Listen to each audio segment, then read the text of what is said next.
Today, we're going to be uploading multiple PDFs into Excel using Senditsheets. In case you're new to this tool, this is Senditsheets homepage. To get started, we need to select a document type. For this example, I'm going to use invoice, but as you can see, there are quite a few options available.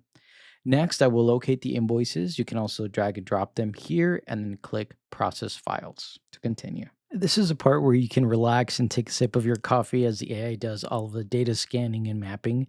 And before you know it, you're ready to view your results.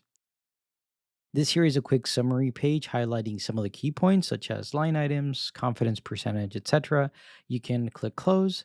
Next, you will land in the table view. This should feel familiar to Excel, where you have columns and rows, in this case, invoice number, invoice date, etc. Something I find really cool, if you click the view icon on the far right, it will bring up the PDF that we scanned and it highlights all of the data it found. And when you hover over any of the fields, it tells you what the fields connect to. Here in the screen, you can also make any edits to your data as you see fit. You can always revert and save the changes.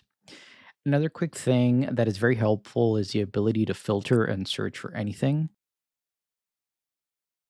And lastly, if everything is looking good, you can click download and you will be presented with a few file options. In this case, I'm going to click CSV. And just like that, you've transformed multiple PDFs to Excel. Thank you for watching.